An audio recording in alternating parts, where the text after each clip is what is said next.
नमस्कार, मैं आर्यन सिंह। आप देख रहे हैं न्यूज डंका। न्यूज डंका में आपका स्वागत है। दोस्तों, आज हम बात करेंगे गुजरात विधानसभा चुनाव को लेकर। गुजरात में कहा जाता है कि गांधीनगर तक का सत्ता का रास्ता सौराष्ट्र से होकर ही जाता है। राज्य की 182 विधानसभा सीटों में से 48 इसी क्षेत्र में हैं, जहां पहले चरण में ही 1 दिसंबर को मतदान होना है। 2017 के विधानसभा चुनाव में पाटीदार आंदोलन की वजह से मिले समर्थन के दम पर कांग्रेस यहां 28 सीट जीत गई थी, जबकि भारतीय जनता पार्टी के विधायकों की संख्या यहां तब 2012 से 30 से घटकर सिर्फ 19 रह गई थी। इसीलिए सत्ताधारी दल अपने जनाधार को फिर से वापस लाने के लिए पूरी ताकत झोंक रही है। हालांकि इस बार पाटीदार आंदोलन वाला टेंशन तो नहीं है, लेकिन मोरबी पुल हादसा जरूर पार्टी को चिंता में डाल रहा है, जो कि सौराष्ट्र क्षेत्र की ही सीट है। सौराष्ट्र क्षेत्र की अहमियत को देखते हुए प्रधानमंत्री नरेंद्र मोदी से लेकर गृह मंत्री अमित शाह और भाजपा के राष्ट्रीय अध्यक्ष जेपी नड्डा से लेकर मुख्यमंत्री भूपेंद्र पटेल और प्रदेश भाजपा अध्यक्ष सी.आर. पाटिल तक पिछले कुछ समय से इस क्षेत्र का दौरा कर चुके हैं। चुनावों के ऐलान से पहले जामनगर में तो पीएम मोदी ने कई सारी विकास योजनाएं भी लॉन्च की थी। सौराष्ट्र क्षेत्र में 11 जिले हैं: सुरेंद्रनगर, मोरबी, राजकोट, जामनगर, देवभूमि, द्वारका, पोरबंदर, जूनागढ़, गिर सोमनाथ, अमरेली, भावनगर और बोटाद। 2017 में इनमें से मोरबी, गिर सोमनाथ और अमरेली में भाजपा का खाता भी नहीं खुला था। भाजपा नेता यमल व्यास का दावा है कि आम आदमी पार्टी वोट बांट सकती है, लेकिन इस क्षेत्र में खाता नहीं खोल पाएगी। फिलहाल भाजपा सौराष्ट्र के गिर सोमनाथ, अमरेली और मोरबी जिले में काफ़ी जोर लगा रही है। जहां 2017 में उसे एक भी सीट नहीं मिली थी, लेकिन आम आदमी पार्टी के वरिष्ठ नेता योगेश जदवानी का दावा है कि उनकी पार्टी सौराष्ट्र क्षेत्र में कम से कम 25 सीट जीतने जा रही है। उन्होंने कहा कि इस बार लड़ाई गुजरात की जनता और भाजपा के बीच में है। निश्चित रूप से जनता जो हमारे साथ है जीत दिलाएगी।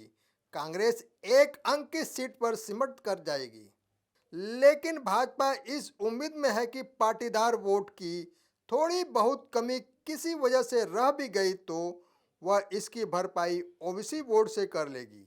ओबीसी समाज मुख्य तौर पर तटीय क्षेत्रों में फैला हुआ है और लगभग 40% सीटों पर प्रभावी भूमिका में है। भाजपा नेता मसानी के मुताबिक मंगरोल, केसोद, वेरावल और तलाला सीटें पार्टी के लिए बहुत ही अहम सीटें साबित होने वाली हैं। उन्होंने कहा, वेरावल और तलाला में प्रत्येक में से कम 50,000 कोली वोटर हैं। इसके बाद केसोद में 45,000 और मंगरोल में 35,000। उन्होंने कहा कि यहाँ उनका वोट गेम चेंजर होगा। भाजपा के लिए 2017 के मुकाबले सबसे बड़ा बदलाव यह है कि पाटीदार आंदोलन के सबसे बड़े चेहरे हार्दिक पटेल तब कांग्रेस के साथ थे और इस बार बीरगाम सीट से कमल निशान पर चुनाव लड़ रहे हैं। यही नहीं, पिछली 5 वर्षों में भाजपा ने कांग्रेस के जो 20 विधायक झटके हैं, उनमें से आधे से ज़्यादा सौराष्ट्र क्षेत्र के ही हैं। भाजपा के लिए एक बार सौराष्ट्र क्षेत्र में एक नई चुनौती आम आदमी पार्टी के तौर पर सामने आई है। इसके मुख्यमंत्री पद के उम्मीदवार खंबालिया देवभूमि द्वारिका के ही खंबालिया सीट से चुनाव मैदान में हैं। एक वरिष्ठ भाजपा नेता यमल व्यास ने सौराष्ट्र क्षेत्र में प्रदर्शन को लेकर कहा कि बेहतर करने की तो छोड़िए, कांग्रेस के लिए इस बार अपनी संख्या बरकरार रखना बहुत ही असंभव है। 2017 में उन्होंने पाटीदार आंदोलन को भुनाने की कोशिश की थी और 28 सीटें जीत गए थे।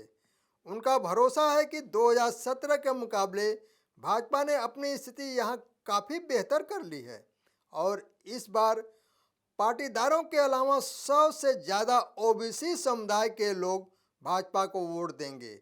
मंगरौल विधानसभा सीट के भाजपा नेता बेलजी मसानी ने कहा, पूरे हालात बदल चुके हैं।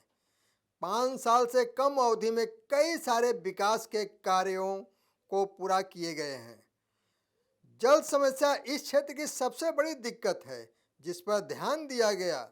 इसके चलते यहाँ किसानों की आमदनी काफ़ी बढ़ी है और क्षेत्र की महिलाएं बहुत खुश हैं। गुजरात के सौराष्ट्र क्षेत्र में विधानसभा की 48 सीटें हैं। इस बार चुनाव के ऐलान से पहले से ही भाजपा की टॉप लीडरशिप ने पहले से ही जनाधार को वापस लाने के लिए कड़ी मशक्कत शुरू कर दी है। लेकिन इस बार आम आदमी पार्टी एक नई चुनौती के तौर पर सामने आई है। हालांकि भाजपा ने काफ़ी मेहनत की है, लेकिन यह देखने वाली बात होगी कि इस बार सौराष्ट्र से होकर गांधीनगर की सत्ता का ताज किसके सर होता है।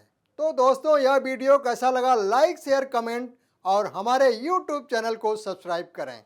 धन्यवाद।